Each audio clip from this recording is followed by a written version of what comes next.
Hello students, welcome to our YouTube channel learn with Dimple ma'am. तो मैंने आप सबको बताया था कि लूसेंट जीके की बुक आपने ख़रीदनी थी, जो कि सभी बुक्स का निचोड़ है। इस बुक में बहुत अच्छा कंटेंट दिया गया है, ये आपको किसी भी टेस्ट क्लियर करने में हेल्प करेगा। तो आज हम इसके फर्स्ट चैप्टर से शुरुआत करेंगे। पहले हम इसका हिस्ट्री वाला पोर्शन पढ़ेंगे। तो भारत का इतिहास से शुरू कर रहे हैं। सबसे पहले उत्तर में हिमालय से लेकर दक्षिण में समुद्र तक फैला यह उपमहाद्वीप भारतवर्ष के नाम से ज्ञात है, जिसे महाकाव्य तथा पुराणों में भारतवर्ष अर्थात भरतों का देश तथा यहाँ के निवासियों को भारती अर्थात भरत की संतान कहा गया है। भरत जो था ये एक प्राचीन कबीले का नाम था। प्राचीन भारतीय अपने देश को जम्बूद्वीप अर्थात जम्बू जामुन वृक्षों का द्वीप कहते थे। प्राचीन ईरानी इसे सिंधु नदी के नाम से जोड़ते थे, जिसे वे सिंधु ना कहकर क्या कहते थे, हिंदू कहते थे। यह नाम फिर पूरे पश्चिम में फैल गया और पूरे देश को इसी एक नदी के नाम से जाना जाने लगा। यूनानी इसे इंदे और अरब इसे क्या कहते हैं, हिंद कहते थे। मध्यकाल में इस देश को हिंदुस्तान कहा जाने लगा। यह शब्द भी फारसी शब्द हिंदू से ही बना है। यूनानी भाषा के इंदे के आधार पर अंग्रेजी से इंडिया कहने लगे। विंध्य की पर्वत श्रृंखला देश को उत्तर और दक्षिण दो भागों में बांटती है। उत्तर में हिमालय से लेकर और दक्षिण में द्रविड़ परिवार की भाषाएं बोलने वालों का बहुमत है। भारत की जनसंख्या का निर्माण जिन प्रमुख नस्लों के लोगों के मिश्रण से हुआ है वे इस प्रकार से हैं। Number 1 proto Australoid, number 2 paleo Mediterranean, number 3 Caucasoid और नंबर 4 है निग्रोइड और मंगोलाइड। भारतीय इतिहास को अध्ययन की सुविधा के लिए 3 भागों में बांटा गया है: प्राचीन भारत, मध्यकालीन भारत और आधुनिक भारत। सबसे पहले इतिहास को 3 भागों में बांटने का श्रेय किस इतिहासकार को है? क्रिस्टोफ सेलियरस को जाता है। तो ये सबसे ज़रूरी पॉइंट है इसमें कि सबसे पहले इतिहास को 3 भागों में बांटने का श्रेय किसे जाता है? क्रिस्टोफ सेलियरस को। तो इसने 1638 से 1707 ईस्वी तक इसको 3 भागों में इसको इतिहास को 3 भागों में बांटने का काम किया है इस पीरियड के बीच में। ठीक है ना? तो आप सबको आई होप समझ आ रहा होगा कि क्या पढ़ रहे हैं। अब चला हमारा प्राचीन भारत से शुरुआत कर रहे हैं। प्राचीन भारतीय इतिहास के विषय में जानकारी मुख्यतः 4 स्रोतों से प्राप्त होती है। नंबर 1 धर्म ग्रंथ, नंबर 2 ऐतिहासिक ग्रंथ, नंबर 3 विदेशियों का विवरण, नंबर 4 पुरातत्व संबंधी साक्ष्य। धर्म ग्रंथ एवं ऐतिहासिक ग्रंथ से मिलने वाली महत्वपूर्ण जानकारी। सबसे पहले हम धर्म ग्रंथ और ऐतिहासिक ग्रंथों के बारे में पढ़ेंगे कि इनकी जानकारी हमें कहाँ कहाँ से प्राप्त होती है। भारत का सर्वप्राचीन धर्म ग्रंथ कौन सा है? वेद है, जिसके संकलनकर्ता महर्षि कृष्ण द्वैपायन वेद व्यास को माना जाता है। वेद वसुदेव कुटुंबकम का उपदेश देते हैं। भारतीय परंपरा वेदों को नित्य और अपौरुषीय मानती है। वेद 4 प्रकार के हैं: ऋग्वेद, यजुर्वेद, सामवेद और अथर्ववेद। इन चारों को क्या कहा जाता है? संहिता कहा जाता है। और ये जो है ना, वे 4 वेदों को संहिता कहा जाता है। ये बहुत बार पूछा गया क्वेश्चन है कि 4 वेदों को किन नाम से जाना जाता है? तो संहिता नाम से जाना जाता है। सबसे पुराना वेद कौन सा है? तो ऋग्वेद हमारा सबसे पुराना वेद है। ऋचाओं के क्रमबद्ध ज्ञान के संग्रह को ऋग्वेद कहा जाता है। इसमें 10 मंडल, 1028 श्लोक, बालखिल्य पाठ को 11 सूक्तों सहित एवं 10,462 ऋचाएँ हैं। इस वेद के ऋचाओं के पढ़ने वाले ऋषि को होत्री कहते हैं। तो इस वेद में ये जो ऋचाएँ हैं ना, इनको जो पढ़ते ऋषि मुनि पढ़ते थे उनको होत्री कहते थे। इस वेद से आर्य की राजनीतिक प्रणाली, इतिहास एवं ईश्वर की महिमा के बारे में जानकारी मिलती है। विश्वामित्र द्वारा रचित ऋग्वेद के 3 मंडल में सूर्य देवता का सोम का उल्लेख है।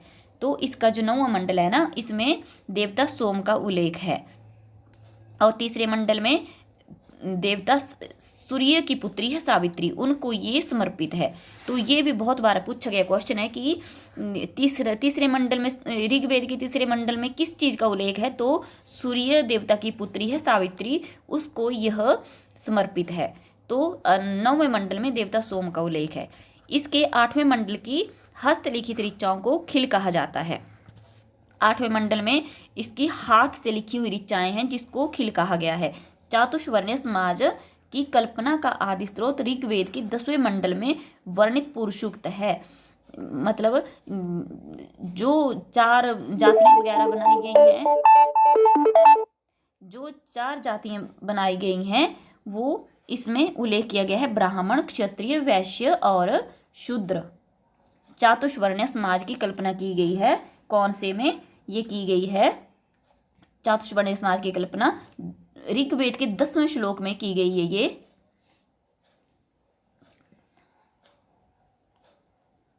तो क्षत्रिय, वैश्य और शूद्र आदि पुरुष ब्रह्मा के साथ मुख, भुजाओं, जंघाओं और चरणों से उत्पन्न हुए हैं। तो इसमें बताया गया है कि जो ब्राह्मण जाति है वो मुख से, क्षत्रिय भुजाओं से, वैश्य जंघाओं से और शूद्र जो चरणों से उत्पन्न हुए हैं।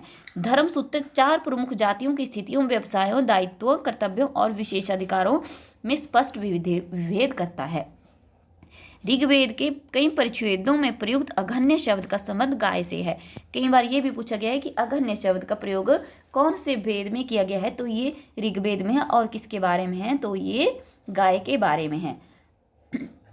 तो स्टूडेंट्स, जो मैं आपको बीच में से बता रही हूँ ना जीके के क्वेश्चन, वो कॉपी पेंसिल लेके नोट करते रहिएगा।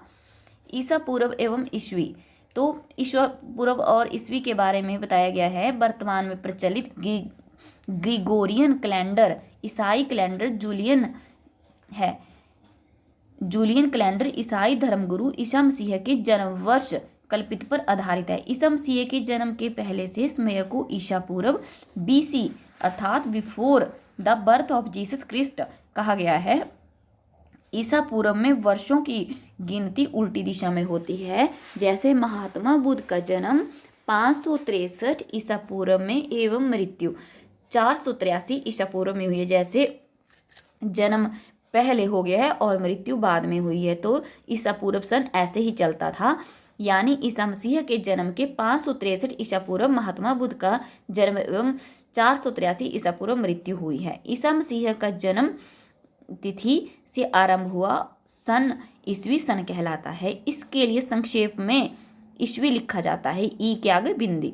ईस्वी को लैटिन भाषा के शब्द AD से भी लिखा जाता है। AD अर्थात एनो डोमिनी, जिसका अर्थ है in the year of Lord Jesus Christ. Vincent Arthur Smith ने प्राचीन भारत का पहला सुव्यवस्थित इतिहास अर्ली हिस्ट्री ऑफ इंडिया 1904 में तैयार किया। इस पुस्तक के 1/3 भाग में केवल सिकंदर का आक्रमण वर्णित है।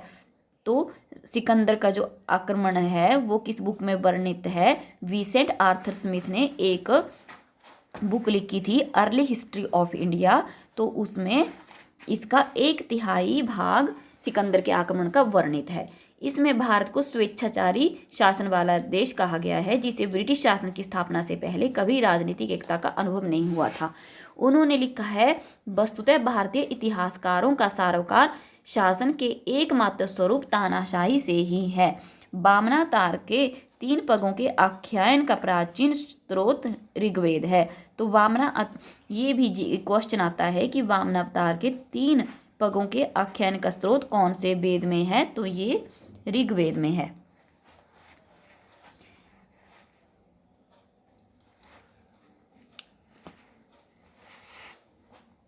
ठीक है, तो अब ब्रिटिश शासन की स्थापना से पहले कभी राजनीतिक एकता का अनुभव नहीं हुआ था। उन्होंने लिखा है, वस्तुतः भारतीय इतिहासकारों का सरोकार शासन के एकमात्र स्वरूप तानाशाही से ही है। वामनावतार के 3 पगों के आख्यान का प्राचीनतम स्रोत ऋग्वेद है। ऋग्वेद में इंद्र के लिए 250 तथा अग्नि के लिए 200 ऋचाओं की रचना की गई है। ये भी नोट करने के लिए है कि ऋग्वेद में इंद्र के लिए कितनी ऋचाओं की व्याख्या की गई है, तो 250, और अग्नि के लिए कितनी? 200। प्राचीन इतिहास के साधन के रूप में वैदिक साहित्य में ऋग्वेद के बाद शतपथ ब्राह्मण का स्थान है। प्राचीन इतिहास के साधन के रूप में वैदिक साहित्य में किसका स्थान है? शतपथ ब्राह्मण का। अब आया आपका दूसरा वेद, यजुर्वेद। सस्वर पाठ के लिए मंत्रों तथा बलि के समय अनुपालन के लिए नियमों का संकलन यजुर्वेद कहलाता है। इसके पाठकर्ता को अथर्वायु कहा गया है। ये भी बहुत जरूरी क्वेश्चन है कि यजुर्वेद का जो पाठ करता है उसको अथर्वायु कहा गया है। यजुर्वेद में यज्ञों के नियमों एवं विधि विधानों का संकलन किया गया है। इसमें यज्ञ के नियम एवं विधि विधान दिए गए हैं। इसमें बलिदान विधि का भी वर्णन है। जैसे पहले होता था कि बलिदान दिए जाते थे, तो बलिदानों का वर्णन यजुर्वेद में है। यह एक ऐसा वेद है जो गद्य और पद्य दोनों में लिखा गया है। यजुर्वेद ही एकमात्र, बहुत जरूरी क्वेश्चन है ये कि ऐसा कौन सा वेद है जो गद्य और पद्य दोनों में लिखा गया है? तो यजुर्वेद एकमात्र ऐसा वेद है जो गद्य और पद्य दोनों में लिखा गया है। इसके बाद आ गया सामवेद। साम का शाब्दिक अर्थ गान से है। इस वेद में मुख्य यज्ञ के अवसर पर गाए जाने वाले ऋचाओं का संकलन है। इसके पाठकर्ता को उदात्री कहा गया है। तो सामवेद का पाठ करने वाले को उदात्री कहा गया है। इसका संकलन ऋग्वेद पर आधारित है। इसमें 1810 सूक्त हैं जो प्राय ऋग्वेद से लिए गए हैं। इसे भारतीय संगीत का जनक कहा जाता है। तो इस क्वेश्चन को भी नोट कर लीजिए कि भारतीय संगीत का जनक कौन सा वेद है? तो ये सामवेद है। यजुर्वेद तथा सामवेद में किसी भी विशिष्ट ऐतिहासिक घटना का वर्णन नहीं मिलता है। तो यजुर्वेद तथा सामवेद में कोई भी हमें ऐसी चीज़ नहीं मिलती है कि इन वेदों का हमें ढंग से पता चल पाए। तो ये दोनों ऐसा वेद हैं कि किसी भी ऐतिहासिक विवरण से हमें इस बात का पता नहीं लगता है। अथर्ववेद अथर्व ऋषि द्वारा रचित इस वेद में कुल 731 मंत्र तथा लगभग 6000 पद हैं। इसके कुछ मंत्र ऋग्वैदिक मंत्रों से भी प्राचीनतर है। तो इस क्वेश्चन को भी नोट कर लीजिए कि सबसे प्राचीन मंत्र जो हैं वो कौन से वेद में हैं? तो वो अथर्ववेद में है। वैसे पहले आपको बताया कि सबसे पुराना वेद कौन सा है। सबसे पुराना वेद है ऋग्वेद और सबसे नया वेद कौन सा है? अथर्ववेद है। और जो मंत्र है ना अथर्ववेद के, वो ऋग्वेद से भी प्राचीनतम माने गए हैं। औषधियों का उल्लेख सबसे पहले अथर्ववेद में मिलता है। ऐतिहासिक दृष्टि से अथर्ववेद का महत्व इस बात में है कि इसमें सामान्य मनुष्यों के विचारों तथा अंधविश्वासों का वर्णन मिलता है। अथर्ववेद में विचारों, अंधविश्वासों, जादू टोनों इत्यादि का विवरण मिलता है। ये भी क्वेश्चन आ जाता है कि जादू टोनों और अंधविश्वासों का वर्णन कौन से वेद में है? तो ये है अथर्ववेद में। पृथ्वी सूक्त अथर्ववेद का, पृथ्वी सूक्त जो है वो अथर्ववेद का प्रतिनिधि सूक्त माना जाता है। इसमें मानव जीवन के सभी पक्षों, गृह निर्माण, कृषि की उन्नति, व्यापारिक मार्गों का गहन, रोग निवारण, समन्वय, विवाह तथा प्रणय गीतों, राजभक्ति, राजा का चुनाव, बहुत सी वनस्पतियों एवं औषधियों, शाप, वशीकरण, प्रायश्चित, मातृभूमि, महात्म्य आदि का विवरण दिया गया है। कुछ मंत्रों में ये आ गया ना कि जादू टोनों का वर्णन कौन से वेद में है? तो अथर्ववेद में है। अथर्ववेद में परीक्षित को, अथर्ववेद में राजा परीक्षित थे, उनको कुरुओं का राजा कहा गया है। ये भी नोट कर लीजिए क्वेश्चन की राजा परीक्षित जो हैं उसको कुरुओं का राजा कौन से वेद में कहा गया है? अथर्ववेद में। तथा कुरु देश की समृद्धि का अच्छा चित्रण मिलता है। इसमें सभा एवं समिति को प्रजापति की 2 पुत्रियां कहा गया है। वेदों की भी कई शाखाएं हैं जो वैदिक अध्ययन और व्याख्या से जुड़े विभिन्न दृष्टिकोणों का प्रतिनिधित्व करती है। शाक्कल शाखा ऋग्वेद से जुड़ी एकमात्र जीवित शाखा है। तो अब आगे शाखाएं, जो शाक्कल शाखा है ऋग्वेद से जुड़ी एकमात्र जीवित शाखा है। यजुर्वेद को शुक्ल यजुर्वेद और कृष्ण यजुर्वेद 2 भागों में बांटा गया है। माध्यन्दिन और काणव शुक्ल यजुर्वेद अथवा वार्ष्णेय संहिता की शाखाएं हैं। कृष्ण यजुर्वेद से जुड़ी शाखाएं काठक, निष्ठल, मैत्रायणी और तैत्तिरीय हैं। कौथम, राणायनीय और जैमिनीय यह तलवकार सामवेद की शाखाएं हैं। अथर्ववेद की शाखाएं शौनक व पैंपलाद हैं। तो अथर्ववेद की 2 शाखाएं हैं, कौन सी हैं? शौनक और पैंपलाद है। सबसे प्राचीन वेद सबसे प्राचीन वेद ऋग्वेद, इसके बाद का वेद अथर्ववेद है। तो ये हो गया हमारा आज का यहाँ तक वेदों तक। कल हम ब्राह्मण, आरण्यक और उपनिषदों के बारे में जानकारी हासिल करेंगे। तो ठीक है जी, आप सभी इन क्वेश्चनों को नोट कर लीजिएगा और कल फिर से हमारी वीडियो आएगी इसी टाइम पे। हमारे चैनल को लाइक और सब्सक्राइब ज़रूर कीजिएगा ताकि हमारी कोई भी वीडियो आए तो सबसे पहले नोटिफिकेशन आप तक पहुंच जाए। ठीक है जी, ओके, गुड नाइट स्टूडेंट्स।